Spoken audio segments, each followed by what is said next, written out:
Hello les amis, je vous retrouve pour une nouvelle vidéo sur le basket en NBA, le suivi des San Antonio Spurs et de Victor Wembanyama.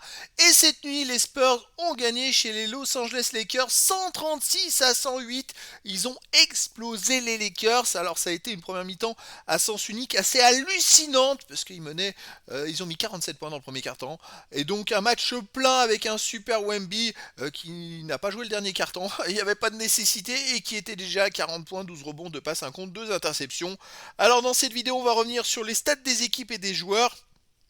On verra le classement des Spurs dans la conférence Ouest, les stats de Wemby en détail sur ce match avec ses meilleurs perfs sur un match, ses moyennes en saison régulière, ses stats dans l'histoire de la NBA, dans l'histoire des Spurs et on terminera la vidéo par un aperçu de la prochaine rencontre des San Antonio Spurs. Alors, une belle perf, et c'est vrai que c'est dès le premier quart-temps, il y a eu 47-30, plus 17 pour les Spurs. Deuxième quart-temps, gagné 37-25, ce qui fait plus 12, et ça faisait plus 29 à la mi-temps. À la mi-temps, il y avait 84 points à 55. Les Spurs ont mis 84 points en première mi-temps. C'est assez hallucinant. Je crois que c'est le record de points encaissés par les Lakers dans une mi-temps à domicile.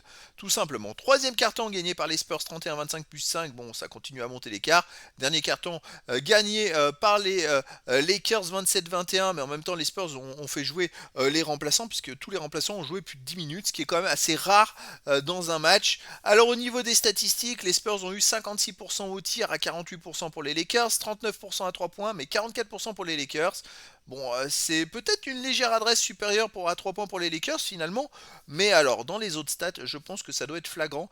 45 rebonds à 34 pour les Spurs, 34 passes décisives à 23 pour les Spurs, les blocs, eh ben écoutez, 2 blocs pour les Lakers et 6 pour les Spurs, donc légèrement plus. Les interceptions 14 à 7 pour les Spurs et les ballons perdus 18 à 13 pour les Lakers. Bon voilà, il y a quand même 5 ballons perdus d'écart, 7 interceptions d'écart. Ça justifie pas forcément l'écart au point, mais les 11 rebonds de plus avec les rebonds offensifs en plus, bon bah ça fait qu'il y avait un match à sens unique tout simplement. Alors, il n'y avait pas de star côté des Lakers et ça s'est bien ressenti sur le terrain parce que les Spurs se sont baladés. Au niveau des joueurs, donc Wemby c'est 40 points, 13 sur 20 au tir, 4 sur 6 à 3 points. Bon, un gros match à 3 points, 12 rebonds, bon facile. Et puis sinon Vassell met 9 points, 4 sur 5 au tir. Julien Champagny il met 8 points, 1 sur 5 à 3 points. C'est pas terrible ça. Et puis sinon 8 points pour Darren Fox, mais bon, ils n'ont pas forcé leur talent. Stephen Castle ne met que 2 points et finalement il fait un sur 1 au tir, il joue que 12 minutes. Alors, j'ai pas l'info, je sais pas si c'est pas blessé. En sortie de banc, Dylan Harper, 15,6 sur 8 au tir. Carter Bryant, qui continue de progresser. Il est vraiment très bon. 16 points, 4 rebonds, 3 passes. Il fait 6 sur 12 au tir, 3 sur 8 à 3 points. Keldon Johnson, 6 points, 3 sur 10. Bon, c'est pas terrible. Harrison Barnes, 11 points, 3 sur 5 à 3 points. Mais en fait, tout le monde a contribué au match parce que Luke Corner, il fait 6 points, 5 rebonds. Kelly Olynyk met 8 points. Voilà, tout le monde a participé. Même Biombo, il a joué 10 minutes et il a pris 4 rebonds. Bon, il n'a pas réussi à marquer, mais bon, il y avait peu de matchs et ça tombe très bien parce que les Spurs vont enchaîner d'ailleurs demain dans la nuit à nouveau un match de suite. Donc ils jouent 2 jours de suite, et bah, ça tombe très bien de gagner aussi facilement parce qu'au moins ils peuvent faire tourner les stars puisque Wemby il a joué que 26 minutes. Vous voyez, les stars n'ont pas joué beaucoup. Alors, le classement dans la conférence Ouest, les Spurs, bon, ils sont toujours deuxième, mais surtout, ils écartent encore un adversaire qui était à seulement 3 ou 4 défaites d'eux, il n'y a pas si longtemps que ça. Et donc maintenant, les Lakers sont à 5 défaites derrière des Spurs. Et donc, le troisième, c'est les Rockets, qui est à 3 défaites derrière les Spurs. Mais attention, les Thunder, avec l'absence de J.J. Alexander, eh ben, ils ont encore perdu et ils ne sont plus qu'à 3 victoires de plus, ou 3 défaites de moins que les Spurs. Donc les Spurs bien partis pour finir en deuxième. C'est vrai que on ne sait jamais si ils peuvent rattraper les Thunder, et ben pourquoi pas finir premier de la saison régulière. Les autres stats, alors Wemby, dans ce match-là, il a joué 26 minutes, il met 40 points, 13 sur 20 au tir, 4 sur 6 à 3 points, 10 sur 12 au lancer franc, c'est énormissime, il a été très très très très bon. Il fait un rebond offensif, 11 défensif, 12 rebonds au total, 2 passes décisives, 2 interceptions, 1 contre, 4 ballons perdus, 2 fautes, plus 22 quand il est sur le terrain. Bon, les autres stats, il n'a pas forcé forcément, mais en même temps, il y avait tellement d'écart entre les deux équipes que voilà, hein, c'était couru, on va dire, que ça se répartissait les stats avec tous les autres joueurs. Encore lui, je trouve qu'il en a eu des grosses pour le contenu du match. Les moyennes en saison régulière, il est à 24,4. Bah oui, il augmente avec ses 40 points, c'est pas mal. 11 rebonds 1, 2 passes 7, 2 blocs 7 et 0,9 interceptions. Alors on arrive dans l'histoire de la NBA les amis, alors je vous l'ai dit, bon il a fait qu'un contre, hein. Il lui manque un seul contre pour aller chercher à 22 ans la 7ème place de Serge Ibaka qui en est à 536 comptes et Wemby en est à 535, donc un seul contre, on va espérer le prochain match qui devienne 7ème, et après au-dessus c'est Kirilenko qui est 6ème avec 549, donc il y en a 13 de plus qu'Ibaka, donc il est à 14 comptes de plus que Wemby, donc dans 14 comptes Wemby pourrait aller chercher la 6ème place.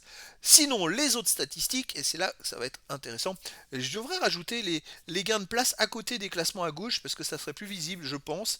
C'est vrai que j'ai pas forcément réfléchi à tout ça, mais l'intérêt, ça va être qu'il fasse mieux que la place de la saison passée. Je prends l'exemple des rebonds défensifs. La saison passée, à 21 ans, il a fini 27ème. Et cette année, il est 28ème. Alors, il en a pris 11 là, et il n'a pas encore gagné de place. Bon, je vais essayer de surveiller pour voir quand est-ce qu'il va devenir 27ème. Il ne doit pas en manquer beaucoup pour progresser. Sinon, les autres stats, c'est les 3 points tentés. Il est 30ème, 3 points marqués, il est 32ème. Il a fini 23ème la saison passée. Il est dans les 100 dans beaucoup de stats, les points. Il est 67ème de l'histoire, hein. C'est de l'histoire de la NBA à 22 ans. Donc c'est quand même à stats arrêté à 22 ans. 67ème sur... voilà, c'est quand même une bonne perf. L'année passée, il a fini 54ème. Les comptes, donc il est 8ème. Les ballons perdus, 74ème. Bon, on va surveiller tout ça. Total rebond, il lui manque 12 places pour faire mieux que la saison passée. Les passes décisives, bon, il est un peu plus loin. On va surveiller tout ça. Alors, les stats dans l'histoire des San Antonio Spurs, donc c'est le même style, sauf que ça compte que les joueurs des San Antonio Spurs. Wemby, je vois qu'il a gagné une place dans les passes décisives. Il est maintenant 4ème des Spurs à 22 ans. C'est incroyable pour un joueur aussi grand.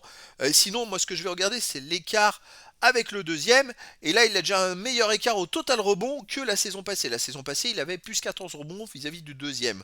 Au total rebond, cette année, maintenant, il a plus 19. Pareil pour les rebonds défensifs, il est à 186, il a plus 209. Il a progressé comparé à la saison passée. Je vais voir si je peux pas vous rajouter ce petit écart à côté parce que ça pourrait être très intéressant de voir l'évolution et s'il fait mieux que ses stats de l'année passée, parce que par exemple les 3 points tentés, bon bah, il a beaucoup plus progressé, il était à 166 la saison passée, là il est à 193, et marqué, et l'année passée 65, et là il est à 49, il en manque 16. Mais sinon les autres stats, les points marqués, il était à 435 points de Tony Parker, maintenant il est à moins 816, alors, ces 40 points du jour, là, ça lui fait beaucoup de bien et il va pouvoir se rapprocher grandement des stats de Tony Parker. Donc ça va être à surveiller. Moi, je surveille aussi les lancers francs. Il en a fait 10 sur 12 là. Il en manque 152 à marquer et 209 à tenter d'ici la fin de la saison. Je ne sais pas si c'est possible. Il faudrait qu'il en ait 10-12 par match à chaque fois. On va voir si ça le fait ou pas. Et puis dans les autres stats, malheureusement, bon là, les ballons perdus, bah, il en manque 15 pour dépasser Tony Parker. Donc je pense que d'ici la fin de la saison, il sera le joueur qui aura perdu le plus de ballons à 22 ans. Allez, focus sur le prochain match, les amis. Et ben, c'est cette nuit, à nouveau. On enchaîne, 4h du matin, heure française. Et les Spurs continuent leur road trip. Et ils vont jouer chez les Golden State Warriors. Alors, les Warriors, c'est 29 victoires, 25 défaites. Et à domicile, 18 victoires, 9 défaites. Les Spurs, 37 victoires et 16 défaites. Et à l'extérieur, 17 victoires et 10 défaites. Ça va être un match compliqué, très physique. Bon, on va voir ce que ça va donner. Les Spurs, je pense, vont être libérés. Je dirais qu'ils vont peut-être jouer facilement avec tous ces enchaînements de victoires. Ils ont de la marge maintenant sur les poursuivants au classement et ça peut leur amener moins de pression, on va dire, dans les rencontres. Voilà les amis. Et ben écoutez, je vous dis à très bientôt pour une nouvelle vidéo.